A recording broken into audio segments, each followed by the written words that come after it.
This is your place for all things Grand Rapids Griffins and all things Toledo Walleye. This is the Hockeytown West podcast with your hosts, Brandon Cook, Nick Harrington, and Travis Foch.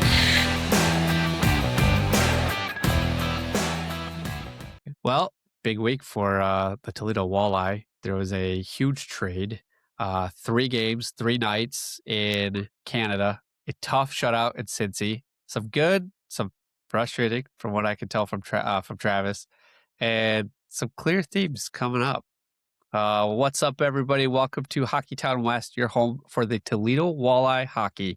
We've got a lot to break down tonight. I am without my co-host, Mr. Brandon Cook. He is giving him the night off to recoup. I think he had a little surgery today, but he is doing well, bouncing back. And he texted us right before we recorded, so I know he's alive and doing well.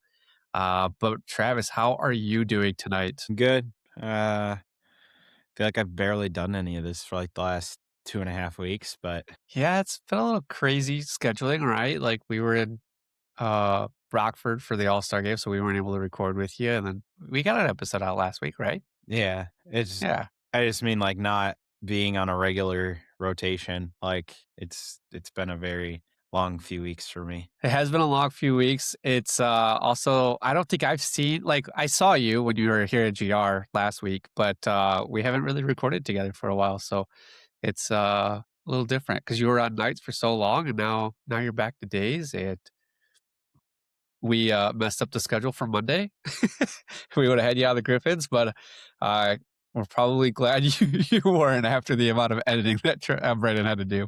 So, but good to have you back. Yeah, it's exciting. The fans are not very excited right now, which we'll get into, but we'll kick it into some news. Obviously, the big one, a huge trade this week, and boy, were a lot of people pissed about it. That's all you can really say about it. Yeah, there was when I saw the names on this trade, I was like, what are we doing? I don't understand why people are so mad. Like, I really don't. Like, so the deal, obviously, everybody knows is Bucco, Hillman, Ambrosio, and Pietola in a future consideration to Jacksonville in exchange for Christopher Brown and Garrett Van Wy. And we're asking why. Well, the fans are asking why. I completely understand what they're doing. Like, and I don't understand why people it's a business. So I do understand it. Like, people get attached to players, and when players get traded, people get angry. But like, I just don't understand. Like, somebody would have to sit down with me and maybe hit me in the head with 30 hammers to make this make sense why people are even mad about this deal. Like, I seen people pissed about a future consideration. That could be $1. Like, that could be just cap space, could be a player later. Let's not forget, everybody, that Toledo made a trade with Rapid City for a future consideration. Maybe it's that future consideration that got traded. Like, let's relax on the future consideration, first of all. With the future consideration, though, it actually has to be something, correct? Like, it can't just be kind of pushed away, right? Well, like something has to come in return. One would think at some point. Well, we don't know what the future consideration is. Like, Right. In the NHL, it's nothing most of the time. But in the ECHL, it has to be something to complete could that be a bag trade. of pucks. Or a bus. I saw that trade before too. But it does have to grant something in return. It's not just something that's future considerations, and we never see that. It really is something to come back to. Something is going there at some point from somebody. Now, whether that's through the Rapid City trade, I don't know. Like, you can remember, I think it was Russell and Pilon for future considerations. Maybe they took that future consideration and just was like, here, you want this? Have it. If this gets it through, we'll do it. As far as the players go, I get and the big one that everybody was like, oh my God, was Ambrosio. Love the guy. Great person, great personality. Just, he was a good find late last year. And then you throw in Hillman, who was effective on the penalty kill, played fourth line. Ambrosio pretty much subjected to fourth line minutes. Like, go look at deployment throughout most of this year. He played on the fourth line. Up and down, hasn't he missed a lot of time at the beginning of the year, but again, lower in the lineup. Basically, towards the end, it was mostly fourth line minutes, sometimes third line minutes. So and Jed Pietola, who was a rotational defenseman, like he'd play and then he'd sit, and then he'd play and then he'd sit. Like, so you took 3 fourth line forwards, a rotational defenseman, a future consideration, trade it for the best player that Jacksonville's ever had in their franchise in Christopher Brown, and a guy that's no slouch in Christopher Van Wy, both of which have wore letters in Jacksonville the last few years. Christopher Brown's, I think, been captain for like 6 years. And then Garrett Van Wy's had the A for the last 2 years, I think. So you trade for 2 captains and you give up 3 fourth line players, pretty much, a depth defenseman and a future consideration. What is there to be mad about here? Yeah, I mean, my question is, there's so much depth there, right? And like, that's what Toledo's been known for. Maybe that's why the fans have been mad about it. Is like, we give up so many depth pieces. It sounds like 2 really great guys great players coming back, right? But does that fulfill the roster, right? You can't be the Mitch Marner trade where you trade one guy and you replace him with 4 guys. Like that doesn't work, right? You got to have enough people in these slots to be able to play. And I know that the Toledo fans have been not so happy with Grand Rapids on our end of calling these guys up and then they don't come back. They go overseas. So it's one of those things is like, is there enough depth now with these guys being traded? Well, first of all, let's nip that in the butt. That's not a Grand Rapids problem. That's Correct, a player. correct. That's a player got exposed. A team's seen it. They offered him a deal. He thought it was a better option for him at the time. I get it. Now, for the depth piece, they still have 13 forwards. They have plenty of D. Like, they're fine. They have an extra forward, and you're, about probably a month from guys getting out of college, which is when we picked up one of the guys we just traded. 2 of the guys we just traded. Sorry. 2 of them were college free agents last year. So, like, you can refill your depth in that time frame. And if you need to find somebody in the short term, you've seen teams call guys up and fill in. Watson did it for years, called guys up from the SPHL, and it worked as a Band-Aid. Like, I'm not saying that's going to happen because they have 13 forwards right now, but like, guys, it's not a big deal. And like, to get good players, you have to give up something good. Like, Ambrosio was probably the deal breaker in that trade. Like, that is probably a guy that Jacksonville saw and is like, okay, we're going to build around him, build around Hillman, maybe even keep Bucco, Pietola. Like, those are pieces that they can build around. Guys, they're in last place in the division, in that South Division. They are having a horrible season. And if you get on every social media page, their fans were just as pissed as you were. Like, even potentially more mad. Like, it's funny, both fan bases want the coaches fired, like, for making the trade. I seen that all over. And it's like, guys, you need to take a breath. Like, seriously, breathe. And it doesn't help that they go out and get whacked 4-0 the first game, but neither one of them played. So it's like, guys, can we let them get home this weekend and get these guys into the lineup and then maybe go from there? Like, can we relax, please? Why do you think they made this trade? To bring in experience. They had such a young group, like very, very young. And they saw a need. I said they needed more veteran leadership to begin with. Like, and not that the leadership group's been bad. It's just you need guys that have been through things when you have a lot of young players. And this team's got quite a few young guys still. Got Wah. You've got Kelly. Like, those are 2 young pieces up front. That's another voice for them to learn from. Those are 2 guys that you potentially want to keep around as part of your core for the future. Like, yeah, it sucks to lose, the guys up front, but it's still not like dire. It's not the end of the world. They're trying to make the team better. And Christopher Brown, if he comes in and does what he did in Jacksonville and Toledo, the fans will be over it by the end of the weekend. Like, and Garrett Van Wy, he's no slouch either. I don't know where these guys are going to factor into the lineup. That's going to be the most fascinating part of this weekend. But I'm very excited to see it. Do you think there's more moves in the that are coming up? Like, You do you know, think this is just a smaller piece of what Pat is going to be doing? And I'm not talking about just like signing college guys or anything like that. Just like, do you think there's going to be another trade? Do you think there's more? The wheels are a little loosened up in the trade realm. Like, I feel bad we're talking so much about a trade, but it was a big piece, and it's like a we're very gonna big piece. the NHL is crazy right now with trades. We're recording this on Thursday with so much heat going on right now with the Wings. So I do want to explore a little bit more on this too. Do you think there's more pieces, coming through? I don't know what that looks like, and who are you going to give up, right? Like, you got to remember, they've got 3 guys on the blue line. I think if they add anything, it'll be a defenseman. But like, who are you trading? Like, you can't trade Truscott, you can't trade like McKinnon, you can't do Andrews. Those are 3 guys you're locked in with. Yep. You talk about Sawyer, they're not going to do that. He was one of their best defensemen in the playoffs this year. He's an alternate captain. Like, he's a big voice in that room. You don't really want to move Moulton. Like, he was a key piece, and he can't even, I don't think, move him right now because he's in Manitoba. So Right. then from there it's depth. You got McCallion, you've got Pelosic. Like, there ain't a whole lot of. I don't know what they're gonna do. I wouldn't be shocked if they tried to maybe bring in somebody somewhere. I don't know what that looks like. I don't know. It's not. This isn't like a league where you can go and trade draft picks. You Right. don't have that luxury.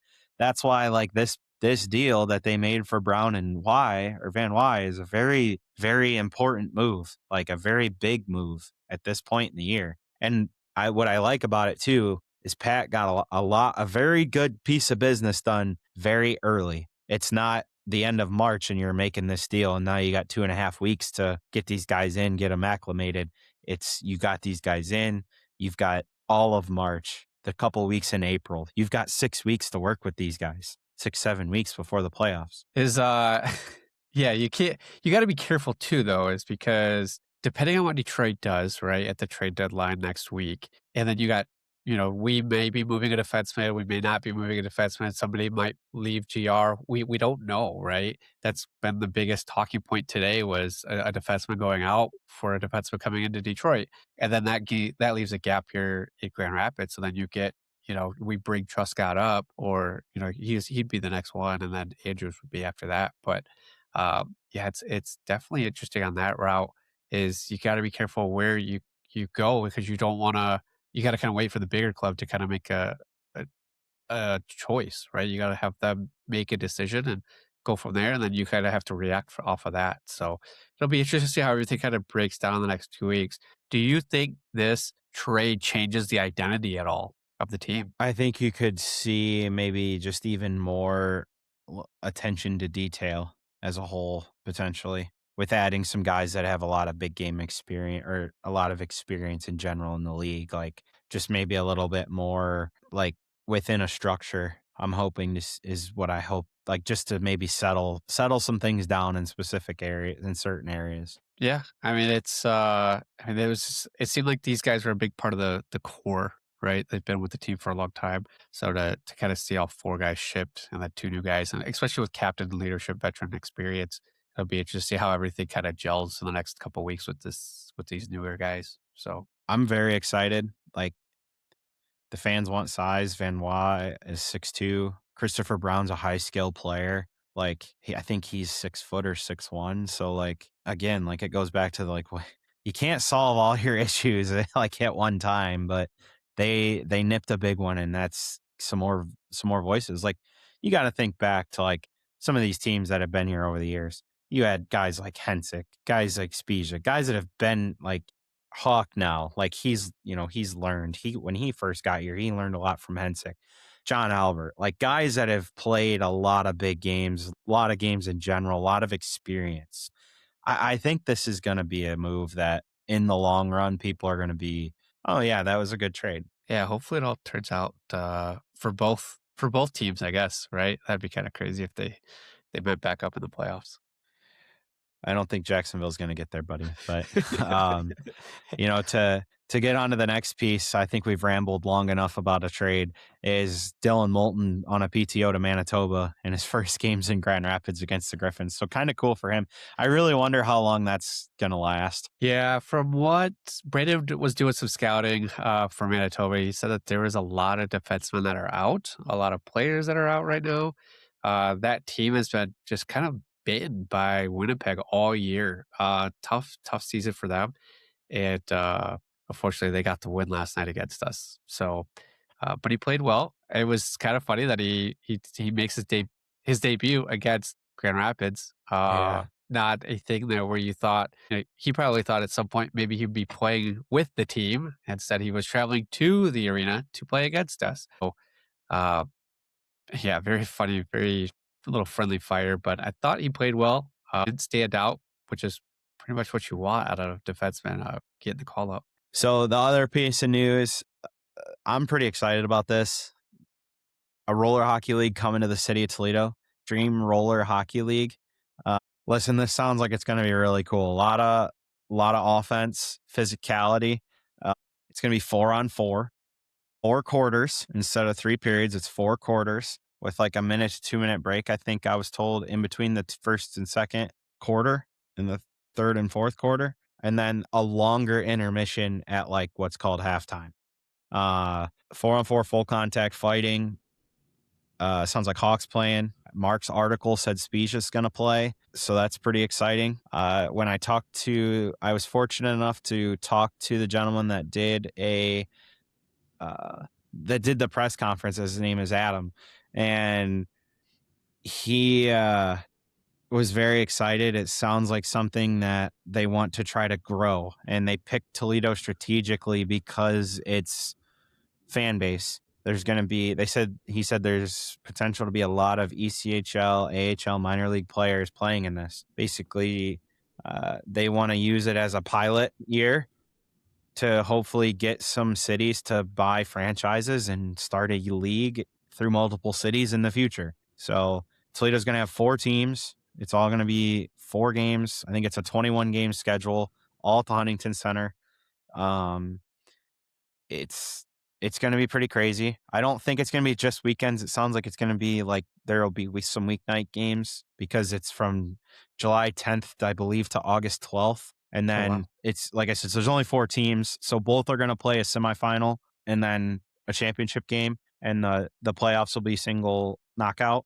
But I don't know. To me, this sounds really cool. Like I'll probably go to a lot of these. And I think it's just a very unique thing that is coming to the area, and I hope people give it a chance, and I hope people go check it out because I think this has potential to be really cool. Yeah, I growing up, like that's how I learned hockey, right? Playing in the streets and with my rollerblades. We would take the orange puck. It was a little ball. Sometimes we used a real like rubber puck sometimes too, and just playing those games when I was a kid. And then like there was it's funny that this is starting up again, or like this got announced this week because I saw on Twitter that somebody had retweeted like the Summer Beach League like back in the 90s. And I remember watching those, and I can't remember. We interviewed somebody that had played. Was it Duncan? A lot of the Storm guys played. Dunk played. Hicksy played. It was huge in the 90s. McSorley was big into roller. Like it was a very huge thing in the 90s. And I got a note from somebody that said, I hope this sticks because this could be really cool. So it's going to be exciting. I think this is going to be really cool myself. I don't know. You guys didn't seem very like hyped about it at first when I like sent out the messages, like nobody replied. So I texted you guys individually and I'm like, the guys don't seem very like hyped about this. We also have day jobs, Travis. Like we were working on a Wednesday and you're like blowing us up about roller hockey. We're like, okay, we have a game tonight. We'll revisit this on Sunday when we can actually like take a breather. We had a game yesterday too. Well, we'll get into that. But yeah, it was just one of those things where it's like, okay, not the time right now, Travis. Like we'll revisit this and we'll talk about it. No, I'm excited. It should be cool, and I'm excited to see what other players are going to be there, and if it's gonna. I can't remember what the 3 ice when that season ran. If it's going to overlap, if it's going to be the same. Like I don't know. It'll be cool to see roller hockey and what kind of crowds it brings in for the Huntington Center. Well, and the other thing about it too, like you said, like, hopefully like the people show up. Like that's the biggest thing. And they're doing like an early bird special right now. If you go to their website, it's xrhl.net. You can sign up for tickets and like you can buy tickets to all 21 games or you can do like single game tickets are going on sale later. And then the really, really, really cool thing about this, it's going to be streamed and it's going to be free. So you'll be able to watch it on TV. So completely free to watch it on TV, which I think is a very huge thing, because the one thing that was said to me yesterday is they want to grow the game of hockey as a whole. It's not just ice, it's not just roller, it's hockey as a whole. So I think this is very exciting and just a cool announcement that seemingly kind of came out of nowhere for us. Yeah, I'm wondering if I might have to check out the website. Maybe you can link it in the description for the show. But I'll have to check that website out, see if there's any other crazy rules that are in there that they have applied or not applied. I don't know. There hasn't been much posted yet, but I'm sure as it continues to develop, obviously it was an announcement yesterday, so we'll see. But I mean, exciting stuff. That's pretty much it for news. I know we've rambled on for a while here just with the news, but the trade I knew would take some time. But yeah, we'll jump into games, right? And the first three. I mean, really just for me, when it came out, like it was a circle on the calendar, but like with how they kind of stumbled into this a little bit, it was like, okay, just go get your feet underneath you, get back to playing the way you guys can play. And that was one thing Pat said. And we get to game one and they didn't do that at all. Who'd they play? Yeah, they're up in Quebec again. Everybody knows. You say circled on the calendar. I think everybody knows who they're talking about that's listening to the show. But they did go up to Quebec and play the Lions. It's Trois Rivières, Three Rivers. Who cares? I'm overseeing that team. I think a lot of people are overseeing that team. But you get into the three games, right? The first one it was over before it started. It felt like it was 3-0, like 3 minutes into the game. And it's guys getting left wide open, guys coming down the slot wide open. Like all of a sudden it's 3-0. Great resilience though to come back and get it to 3-3 in the second period. But then again in the third, it's like again wide open. Like what? Like this has been an issue for the last little while here. Guys, defensive breakdowns, defensive lapses, turnovers, pucks not getting out. Like this is plaguing them right now. It's not. I'm going to say this and you're going to laugh because they didn't score yesterday. It's not the ability to not score. It's you got to keep the puck out of your own net first before you can go play offense. And they didn't do it at all in the first game. Now I get some people are going to be like, oh, goaltenders got to make saves. Okay, I get that argument. But when guys are standing in the hash marks wide open in the slot, shooters are way too good. Like goals are going to happen. Like that is just a reality of this game. And they weren't good defensively. I loved, like I said, the resilience to get 3 in the second period and crawl back into the fight was incredible. Loved that. And you end the second at 2 or 3-3 and you're like, okay, we got a shot. And then they go out in the third, give up 2 and then the empty netter. And you're just like, man, this Lions team, for whatever reason, it's like a mental block against this team. So I didn't love that as a whole, but you get to game 2 and a huge bounce back, and they needed this bad, like really, really bad. They fell behind 1-0, and then Truscott makes an unbelievable play to score that goal. I don't know if you got a chance to look at it, Nick. He got the puck at the top of the circle and just absolutely walked around a defenseman. Poor guy, like got put on like roller skates on ice, basically. Like just the guy might as well just fell down. And he made a great shot. And then you start to see them have a little bit of energy, right? That got them right back in it. And Smirnoff and Hillman get goals in the tough areas. That's one thing. You weren't on the last Toledo show. I said, like, guys, we got to get to the net. We got to hit the net. We got to get there for rebounds. Like that's one thing. Like go to the front of the net and good things are going to happen. And that happened in this game. And they got the lead and they didn't look back. So like to me, I thought, okay, that's the kind of win against a team like this. Like they've had your number dating back to the finals last year. I get you're into a hot goalie and you probably deserved better. But if you don't win the game, that team's got your number. And you lose the first one in the way that you lost it. It's like this just, it sucked. It was kind of disheartening I was at the Griffins game clipping it and I'm like, oh, guy wide open. Oh, guy wide open. Like, oh, another guy wide open. Oh, it's 3-0. Like what are we doing? But like, that's where like the attention to detail defensively, which I'll get into as a whole, has got to get better. And that second game to see when Smirnoff scored, it was like, okay, we finally have a lead against this team. Can we just carry this momentum on? And they did. And they come out of that game with a 4-1 win. So again, the resilience there, huge, right? And who played net both games? so Nolan started the first game in Troyes, and it went horribly wrong for him again. And I think the team would tell you that's not all on him. I get the first 3 shots went in the net, but it's one of them things, like I said, to where if you go back and look at some of the high danger chances, one of them he probably wants back, but like you can't leave guys wide open. Like you just cannot do it. So they pulled him and went to Carter. Carter rode the rest of that game out, and Carter gave them every chance to win. He comes in and pitches a shutout in the second period, and now you're tied going into the third. Anybody's game, they just, again, didn't go their way in the third period. The second game was Matt. Jarusik played the second game, and then they went back to Carter for the third game. The last 2 starts Nolan's had, it hasn't gone well. I hope, but again, those start before that, Pat even said it's not Nolan's fault. like guys were wide open in that game. So it's like we gotta you can't throw all the shade on the goalies. I know you need to get a save at some point. That's obvious. That's what they're there to do, is save the puck. But like I said earlier, if guys are wide open, shooters are way too good in hockey now at the professional level. They're going to score goals. It's going to happen. And it was just a good bounce back after that second game to get back in it. You get 2 points. Now you can go win the series, 3-game set and the 3-game 3 up there on Sunday.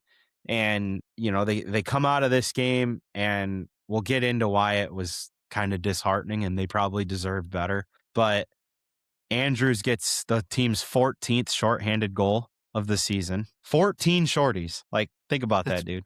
It's crazy. That's a lot. Like, they're still keeping up pace from what we thought. Like, that's not a stat you think is going to be sustainable throughout the entire season. And Toledo started very strong with those shorties in the beginning of the season. And we're like, there's just no way they could keep this going throughout. And here they are. They're still adding to it. Well, they really cooled off in the shorthanded goals department for a while. But to see one and then you realize, oh my God, they have 14 of these. Like, this is insane.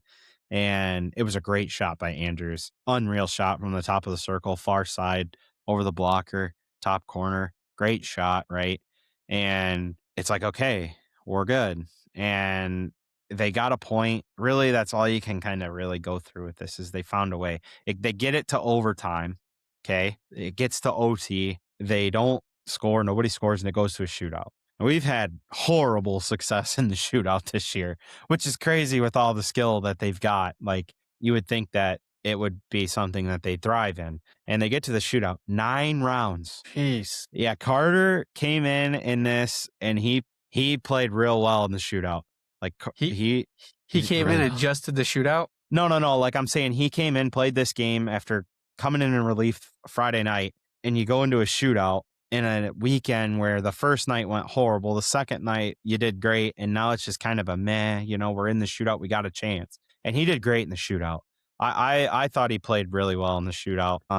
They scored on one shot, and then they just tried to keep doing it, and Carter just kept saving it. He's like, I could tell you guys are trying to do something here. It was lefties. They'd go way left, and they'd pull it in and shoot glove side. And I think the first one got him, and then he just shut the door. He's like, we're not doing this. And like, they shot first. So we had like 6 chances to win the game and couldn't win it. And then they finally score. And I felt so bad for him, because dude had a completely wide open net, and it just rolled under his blade of his stick. Like, he went to make a move, and I'm guessing like the blade of his stick was elevated just a little bit, or it must have went off of his, like, underneath his toe. Waldron absolutely put this goalie like out on 4th Street, and the guy basically just fell down, and he went forehand, backhand, back to his forehand, and just, the whole net, and it just rolled under his stick, and he lost it. So he lost in the shootout. But all in all, you go back and look at that trip up there, you get 3 of 6 points. With how things have been going, it's not the best result. Obviously, the best result would be 3 wins. Second best result would be 2 wins. The next kind of best result is 2 wins and a point somewhere. Like, so you got 50% of the points while you're up there. So I don't think it's an overall horrible trip, but it continues to give you some things. And the one thing that I wanted to point out, they scored 10 goals in that series, 10 of them. They scored 10 goals in 3 games. 7 of them were from the bottom of the hash marks to the goal line in the slot. They made an emphasis to get to the front of the net. That's one thing I wanted to see. Get to the front of the net, cause absolute mayhem, pick up garbage, put it in a net, like create rebounds, bury rebounds, get to the net. And they did a great job of that. But it again comes back to defense. They got to defend as a group of 5 better. They got to have more attention to detail to keeping the puck out of the net. And I think they'll all tell you that. Yeah, I mean, it's playing against that team last year. That was the only way they were going to score, right? Yeah. Luke Kavlin was an absolute monster in that series. He's not on the team anymore. I can't remember where he's at now. I know he signed with Toronto, and I don't think he's with the Marlies, but I think He's with he signed with Boston. He's with Maine. Oh, he's with Maine. But the only way they were going to score is getting those rebounds, going to the net, jamming it up, creating chaos, creating screens, deflection, dirty goals, right? That's how it's going to happen against this team, because the Lions are so good playing as a team. They were very structured last year, I remember. Yeah. Great job of keeping you to the outside. Great job of that. So I'm glad they were able to see that. Did you think they learned anything else in this trip to Canada? Some of it, stay resilient, right? But I think the biggest thing is it's just the biggest takeaway is more attention to detail defensively in your own end. So that for me is probably the biggest takeaway. Like you said, I mean, you hit the nail on the head. That's a good team defensively. They may not be having the year they had last year, right? They're outside of the playoffs right now, but that's still a tough team to go and play. So you go up there and get 3 of 6. You're not feeling too horrible about yourself, but we'll get to why the end of the road trip was just bad after we hit an ad break. All right. We'll take a quick ad break. When we come back, we'll recap Cincy and team defense, 3 stars, and the standings. The jaw-dropping moments that make hockey, hockey. Experience them all with DraftKings Sportsbook, an official sports betting partner of the NHL. Missouri listeners, listen up. DraftKings Sportsbook is now live in the Show Me state. New customers, this one's for you. Bet just $5, and if your bet wins, you'll get $200 in bonus bets instantly. Download the DraftKings Sportsbook app and use code THPN. That's code THPN to turn $5 into $200 in bonus bets if your bet wins. Partnership with DraftKings. The crown is yours.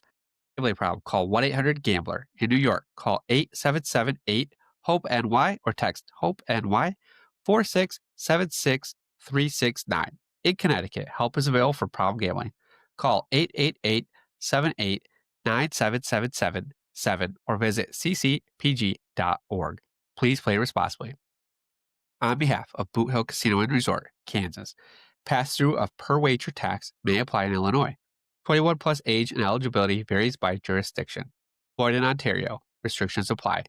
Bet must win to receive bonus bets which expire in 7 days. Minimum odds required. For additional terms and responsible gaming resources, see dkng.co/audio. Limited time offer. Copyright NHL 2025. All rights reserved. All right, we are back. So we had a game yesterday. There was a game yesterday Toledo had played. Do we have to talk about it? We do have to talk about it. I was covering the Griffins. Well, I wasn't covering, but I was watching the Griffins. So both of our nights were not great. I'll say. Well, the Griffins got a point. Got a point. We were hoping to numbers clinch. 1. Yeah, 1 point. Or 1 game or 1. Yeah, we need Rockford to lose. Or no, yeah, we need Rockford to lose 1 game in regulation, and then we're there. So, or you get a point. Or we get a point. So hopefully we clinch that today, because it'll be Friday when this gets posted. So what happened with the Walleye, Travis?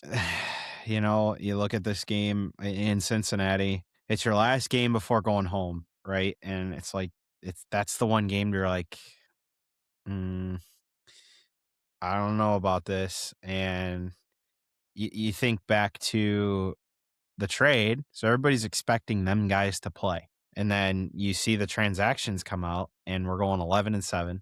They're not playing. And it's like, I wonder how this is going to go. Like everybody's excited about this trade and then they don't play. And it's just like, just find a way to win the game. and they couldn't even find a way to score.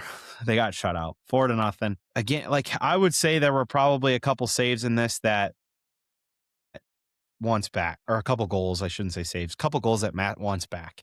Probably 2 of them, but wouldn't have made a difference. No, it wouldn't have made a difference anyway. If you don't score one, like it doesn't matter how many goals they score. If they score one, that's enough. So, another play where there's a turnover that led to a goal. A guy just skated to the middle of the ice, kind of wide open. I get that one guy was trying to take a pass away. It wasn't good. It looked like the first night defensively in Troyes, at least from a distance.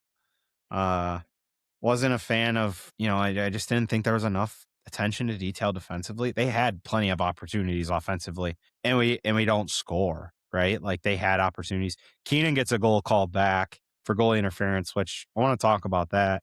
I don't think this was goaltender interference. So the view that they gave us was like from a camera, almost from the other end, right? And then you're looking at the goaltender. He's down. Nobody, like Cruz is standing in the crease, but he's behind the goaltender. Like he's behind him, and Keenan scores at the end of the second period to maybe give you some life, right? Like you get a goal late, 3-shot game going into the third period. We've seen Toledo be down 5 and score 4 in the third. So like we know this team can score. And somehow, I don't know what happens here. Maybe there's another angle. The above angle would have been great, but they ultimately call goalie interference. Cruz was in the crease, but it didn't look like he made any contact. It didn't look like there was anything there at all. Like I even was like, what are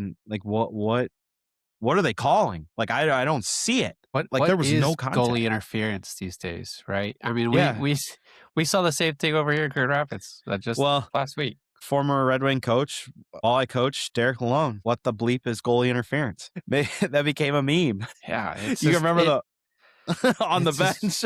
Like, what is the rule? Like, and like you said, do you think this is something where it deflated the team because that would have been a momentum shifter, like change for them? I don't think it was a momentum shifter, but at that point it was already 4-0, I think. Or it might have been 3-0. I don't know. It was bad either way. They didn't play very well, but they had some offensive chances to where it could have been 4-2, 4-3. You could have had some goals in there. Credit Appleby. He made some big saves when he needed to. But Toledo just couldn't find the back of the net, and a couple bad plays end up in their net. Like you cannot give teams opportunities in the high danger areas, and that's what happened, right? And that's what's become an issue. And this is where I said need more commitment to keeping the puck out of your net as a group of 5. You can't play offense until you have the puck. You can't get the puck in your own end unless you defend and get it out, play your positions, just buckle it down. And I seen a lot of flack the last 24 hours now about this team has so many issues, blah, blah, blah. Fire the coaches back in. It's just like, good Lord, guys, it's March. It's February, almost March. You're in second place behind Fort Wayne by 4 points. You have 2 games in hand, win them both, you're tied for first place. Like, you'd think we're in last place. Like, you really would. With how bad this, like it's just, the fans are so passionate, and I love them for that. But, like, guys, it's February. Breathe a little bit here. Like, take a breath. The real season down here doesn't start till April. All they have to do is get into the playoffs. Do you remember me last February? And I saw some concerns, and you and Brandon, I hit the panic button, and you and Brandon were like, Nick, chill, just chill, settle down. It'll all be all right. Did we get in the playoffs? Yes. We got bounced in the first round. It was our first round. It was our first round series. It was not good, right? Like we had high expectations, especially since the first half of the season. Like we were on such a high, right? Everything was clicking, everything was going well. And then December we slowed down. February we were not great either. I call out some things that you guys say, chill, just relax. But that stuff still continued to rear its ugly head throughout. Do you think it's one of those things where looking, like, take a step back, Trav, and do you see that there's bigger issues that aren't being resolved, that aren't being addressed, that aren't being fixed, and that could continue to lead towards the playoffs? I get where we're at in the standings. It's great. Like we're second place. We're not far behind. You can't play like Grand Rapids here. Like it's nuts right now for this season. But do you think those are easily fixable problems that you guys are having down there that they can turn it around, especially with these two new guys? Or do you think do you think the fans are just, being a little like, I don't know, I don't want to say crazy because I was in that crazy situation last year. Everybody looked at me like I was crazy. And I'm like, you got to see what I'm seeing here. So I see it. I see why people are freaking out. Like some nights they're not getting every save. But again, to me, it all stems back to defense. Like if they can tighten it up defensively to where they're, not chasing it like they were this weekend, most of this week, they chased it. If they can get the lead, get out in front. And to me, it's just, yes, it's fixable. There are correctable things. I have a lot of faith in Chaz running the defense. You've seen this team go on a 10-game run already this year. You've seen them do it. So you know this team has it in them. I think the new voices up front are going to help kind of calm the waters at times. That's where having more guys with voices help. It's not, just 2-3 guys leading the brigade. Now you got, maybe 2 more guys. You still got Keynes. He's a vocal leader in this room. You got 6-7 guys in there. Like there is an expectation. They know that it's one of those things to where they have 2 months to fix it still. Like there are 7 weeks to improve defensively. I don't really so much worry about the offense. There's going to be nights you just don't score. Like that happens. They have they've scored more than I thought they would. I'll say that. Going into this year, scoring was my biggest concern. I said that. I said at the end of the summer, I said, where are the goals coming from? Well, most nights, like here's the thing. 3 should be enough. 3 should be enough. If you can score 3, you should be winning games. It's you got to stop giving up 3, 4, 5, 6. No, just keep the goals against under 2 and go from there. See if you can, it's like, okay, we got us a starting point, right? Like we have opportunity. We got 2 new faces coming in. The deadline will be in a month. There's going to be college free agents coming in. There's still a lot of roster flexibility and things that could happen here. So you might find some guys that can come in and help you. Or if it's from within, attention to detail, playing as a group of 5, keep the puck out of your net first before you worry about playing offense. And I think that's a thing I hope that they kind of zone in on, because to me, their biggest issue right now is 5-on-5 scoring to a point, because for a few weeks there, dude, it was power play or nothing. Like I wish that was our problem right now. It seems like, but the teams are on the issues that are going on in both teams is one team solved it, the other one hasn't. So right, it's crazy. If they would talk maybe a little bit more, maybe they'd be able to solve each other's problems and get this going. Right? But they scored a lot 5-on-5 in Trois. Like they got to the 5-on-5. They found offense there, and it came from getting to the hard areas. So I think they have a recipe there. They've seen a blueprint of what can work. They've still got the skill to score the highlight reel goals. We know that. They got the shooters to score from distance. We know that. Put your blue collar on and go to the front of the net, grab that hard hat, throw it on, get to the net. Now defensively, box out. Know your assignments. Pay more attention to your assignments defensively. This is all stuff they know, right? Video, they're going to see this. It's just a matter of we got to fix it. We got to commit to fixing this to where we're not, putting goaltenders in situations to where they're facing on-man rushes, to where guys are left wide open. Like they fix that, all of a sudden you're going to see much different results. I think if they can figure it out, cut the goals against in half, they're going to be great. They'll be fine. I am not that alarmed yet. Are there issues? Yeah, there's issues. I think they know there's issues, but I think they'll be fine. Coming from me, and we know what the expectation is from the fans. They've got about 7 weeks roughly to figure out what they need to do to be ready. Like they have put themselves in a position by playing as well as they have up to here to where you have probably over a 10-point lead just on the playoff line. They've got room, right? And they're not going to lose every game down the stretch. This team's too good. I am not sounding the alarm. Talk to me maybe after this week. We'll see what happens. We get these new guys back in here. You get them acclimated, get them into the system, see how they play. I'm not concerned yet. I know there are people I absolutely full you last year panic button. Hey, I was right though. You were, and I'll give you credit. You guys said it at the end. I said, here it is. The problems that have plagued us all season reared its ugly head, and we never fixed them. And then that's what happened, right? You were right. You were 100% right. I'll give you all the credit in the world for that. You called it, but I'm not there yet. I'll admit that there are issues they need to fix. Are they correctable? Absolutely. There are some very good hockey players in that room. I'm not concerned. Panic meter is at what, out of 10? 2, Okay. 3. You heard it here. 3 at the max. Figure out the defense, and I'm not that concerned. Like, we've seen there are too many good pros in that room to let this continue. Like, we know that. So I'm sure this will get resolved, but it's the one thing that had to be talked about. Like, that's where they're struggling right now. Defensive breakdowns, assignments. When they play their game, like when they're hounding pucks on it, they are a very good hockey team. Very good hockey team. We've seen it for a 10-game run. It's just they got to get consistent with some more things and they'll be fine. It'll be interesting to see how the rest of these, 6, you said 7 weeks left of hockey season. Yeah, you got March and a couple weeks of April. So about 7 weeks. We'll see how everything turns around. I'll be interested to see what happens. But let's head to the 3 stars of the week. You joked earlier that it was all the guys we traded, but I think you actually have. Some 3 stars of the week. I know we base this a lot on statistics, and if you go off of last weekend, pretty much the guys that were dealt, they had a big show out weekend, and maybe that's what sealed the deal for Jacksonville to make the deal. Maybe they sold high at the right time. You never know.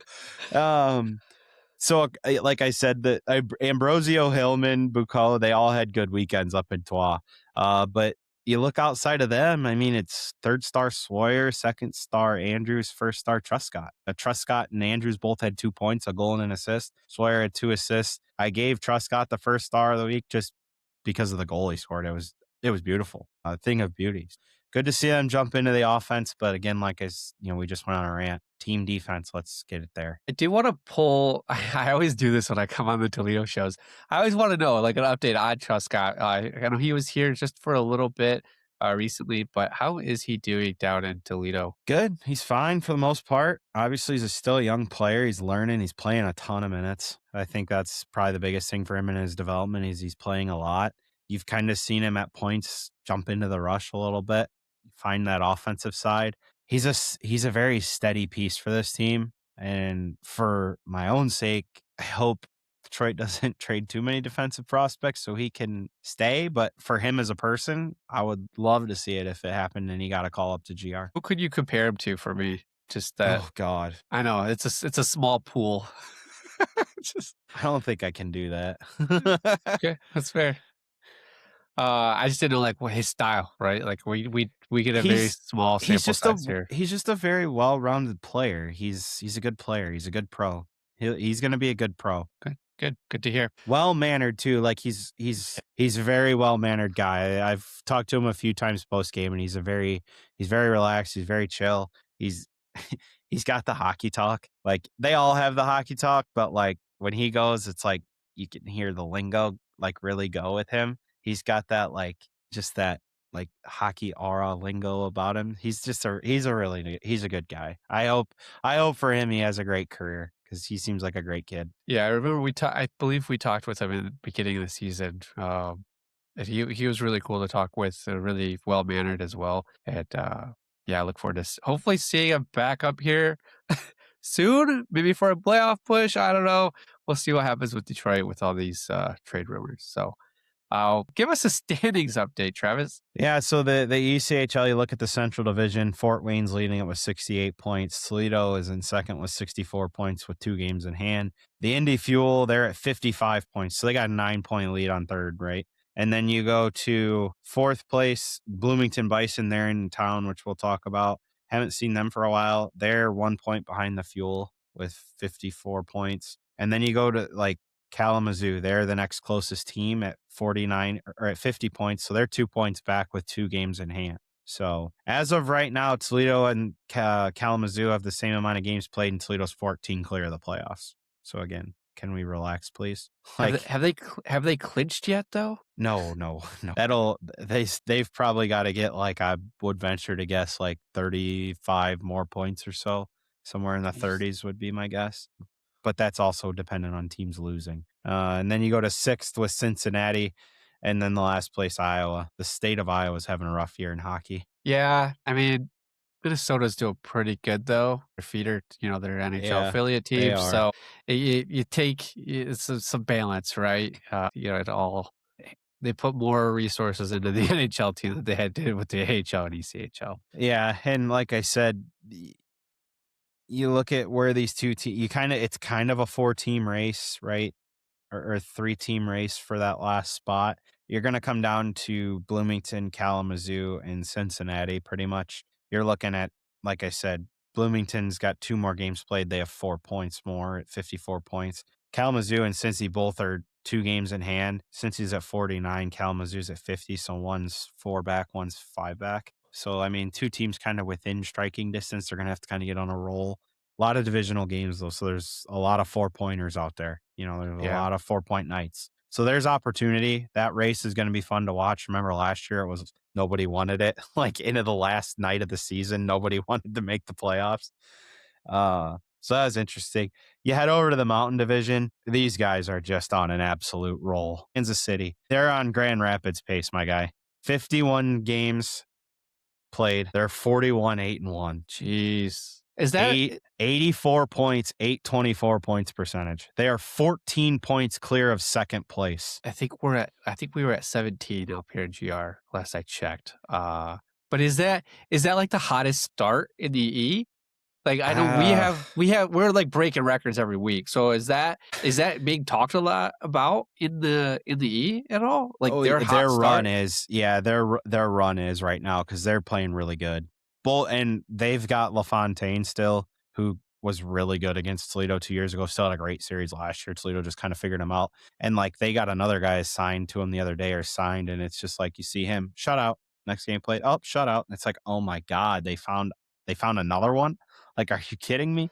But you don't win 800, or you don't have an 800 points percentage by not being a good team. So that's a good hockey team, led by defenseman Marcus Crawford, who leads the league in scoring, former Walleye player. Jeez. And then you got former Griffin player back this week too. So yeah. And to continue, like, they have 2 games in hand on the second place team, and they're 14 points clear. The second place team is Idaho, another staple out there. That team's always been a very predominant team in the playoffs. They got 70 points.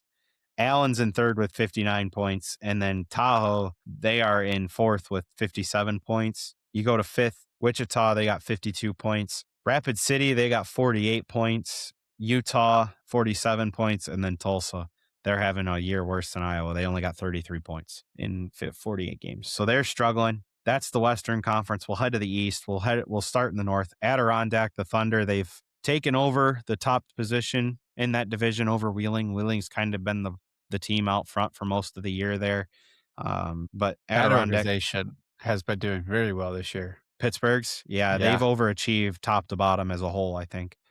And so Wichita, Adirondack's in first with 67 points. Wheeling is in second with 65 points. Maine, that's where your buddy Kavlin's at. They got 59 points. Reading is in fourth with 58 points. And then the Railers, they are in fifth with 52 points. Troyes is in sixth with 50. And then Norfolk with 40 is in seventh. And Greensboro with 34 is in eighth. So they're having the first year struggles down there in Greensboro. But that's the North. And then you head to the South. The Everblades, they're still good, man. I know you haven't been around a lot of Toledo shows, but they still got Cam. They're still a really good hockey team. They've got 70 points. Atlanta, they got a game in hand. They got 69 points. Nice. South Carolina, they're in third with 65. Savannah, it's looking like they're going to make the playoffs this year. They got led by former Griffin, Hunter Johannes. He is not there anymore. No, really? No. They traded him. So, their affiliate traded him to Lehigh Valley, and then Oh, yeah. he was assigned to Reading. So he's been with Reading for most of the year. But he's been good. So He I has mean, been if good. if anybody that listens to the Griffin Show, he's had a good year. The Swamp Rabbits, they're in 5th with 48 points. The Solar Bears, they're in 6th with 45 points. And then Jacksonville, like I said, in last place in the South. So that's your standings update for the Coast. Perfect. Any other updates? Anything else you want to talk about, Trav? No, just the upcoming schedule. This weekend, they got a back-to-back with Bloomington on Friday and Saturday, and then Iowa comes to town. So you've got you got Iowa coming to town. They've had some close games with Iowa. They've struggled at points. Then they've dominated at points with Iowa. So we'll see what happens there. Iowa's had some weird games against Toledo, dude. Very weird. I think the most crazy one is the night they had 9 shots and won 2-1. Yeah, we had like 35. We outshot them like 35-9 and lost 2-1. It was insane. Yeah, it was the most disheartening loss I think I've ever been a part of as a fan and as media. The games against Bloomington are going to be very interesting. We haven't seen Bloomington in quite a while, so I'm actually kind of excited to see them and watch them this weekend. But that's your standings update and the upcoming schedule update. I mean, at the moment, Toledo would be scheduled to play who in the playoffs? Indy right now. As of today, it would be Indy. Yeah. Okay. So, but Bloomington's right there on the edge too. Could pass, right? So this could be a good little test for them this weekend. Yeah, against Bloomington. Potential playoff matchup. It'll be interesting to see how the new guys fit in, how the new guys do, and see if what adjustments they're gonna make for this series. I mean, one thing that we started on the Griffin side is the 5-game segment. So maybe we start doing the segments too with Pat, how he breaks them down in future episodes. Yeah, might have to. Well, with that, we'll close this out. If you enjoyed the episode, subscribe, like, comment, share it with other walleye fans if you know. Genuinely, it helps us grow. Big thanks to our sponsors. We have DraftKings. Use code THPN. Big shout out to the network, the Hockey Podcast Network, for supporting us. And then also Everything Hockey. So still a little hoodie weather right now. Go check out what they've got. Use code WEST at checkout to be able to get a discount on some of their gear. And then we got to thank our Patreon folks as well. So we have Michael Asante, Alan and Lori Fausch, Derek Sleazer, Griffin Not from GR, Elaine Grace, John in Florida, Tyler Ingalls, D-Boss is D-Boss, Joe Schroeder, Peter Grell, Darren Swartz, Zach, Bert, Rito, and Alan from GR. Thank you so much for support. We will get a few more episodes coming out as well. We're going to be looking forward to this Olympic versus Stanley Cup debate that we're going to put out. We're probably going to record here this weekend. And until then, go Griffins, go Walleye.